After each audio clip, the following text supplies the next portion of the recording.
Hey guys, how's it going? We are back and welcome to episode 13 of my Ironman adventure. I'm sorry this video is so late this week. It's actually ridiculously late. It is now Saturday and I was intending on putting this up on Wednesday. To be honest, the clips have been ready since Wednesday to go up, but I have not had the time to commentate over them until now, Saturday morning. So this will probably be going up around midday Saturday, early midday maybe. And yeah, I'm just sorry that it took so long to get this up, but it is now here. This is the second week in a row that we've had uploads after me coming back from my break. And at the end of the previous episode, we set the goal for ourselves of completing all the requirements for Monkey Madness. Now, really, there was only two requirements: to complete the Grand Tree, which is obviously a quest, and to complete Tree Gnome Village or Stronghold or something like that. Anyways, I did complete one of them right here. I believe this is the Tree Gnome Village. Yes, there we go, Tree Gnome Village quest. So I did finish that, defeated the Warlord. He was really quite easy. I was planning on actually safe spotting behind a friend. Yang, if you are familiar with the clan chat, was trying to help me with that, but for some reason we weren't able to do it. But I managed to tank it. It was pretty easy. So I got that quest completed. Now here's something weird that happened. I was walking to Edgeville and I ran into like 4 PKers all with the same name, like except for one digit change. They were all wearing the same thing and they were kind of just standing in a square, and I thought that was really weird. If anybody can explain that to me, whether or not it's like bots or something or what's going on there, just let me know, because I was really confused.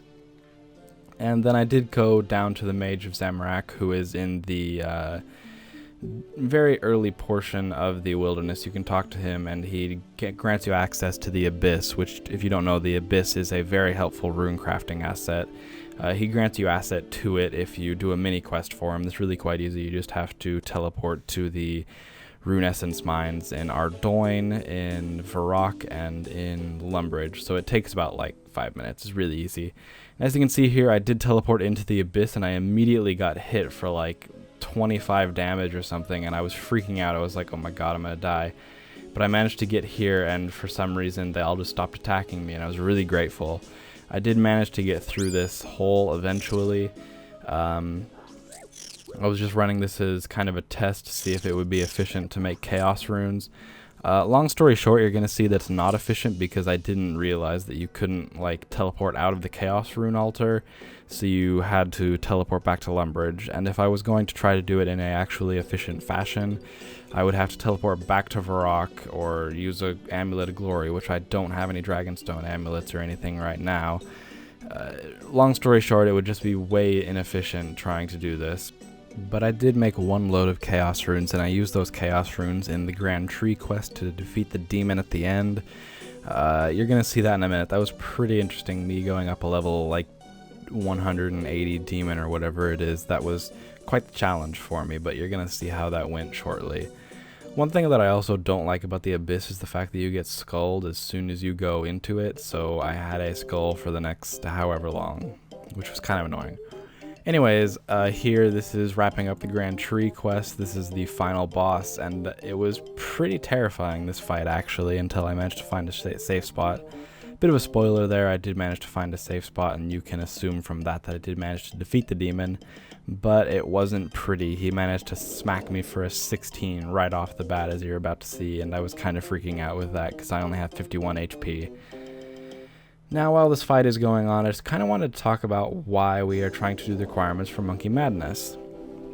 I currently have about 54 attack. You're going to see after this quest I do get bumped up a couple levels. So I have 54 attack. That means I can't even use a Dragon Scimitar yet. I'm 6 levels off it. But I don't want to spend the time to go get a Rune Scimitar for training. Now, once I get to the point where I can use a Dragon Scimitar, it's going to be a lot more efficient for me to just use that as opposed to any sort of rune item or any sort of other dragon item. Rune Scimitar will be what I stick with until I get an Abyssal Whip drop from an Abyssal Demon, and for that you need 85 Slayer, and I currently have level 1 Slayer. So needless to say, I'm quite a ways off from getting an Abyssal Whip. So I would be using this Dragon Scimitar for quite a long time, so that 100,000 GP you have to put into buying the Dragon Scimitar would be GP very well spent.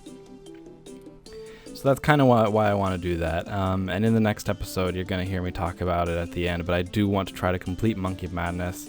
It's going to be ridiculously hard, especially at my level, because Apatol is one of the most dangerous areas of RuneScape. But I do want to try to do that. I do want to try to purchase Dragon Scimitar, and I do want to try to get my level up to where I can use it just from training and whatever. But we will talk about that in a moment. As you can see here, I am wrapping up the Grand Tree quest, and I did get a ton of XP from this. I think I got Agility, Attack, and then one other skill I also got some XP in, which was pretty nice. And as soon as this king stops talking to me, you will see that. This guy does love to talk. You had to talk to him like 15 times over the course of this quest, and it was really annoying.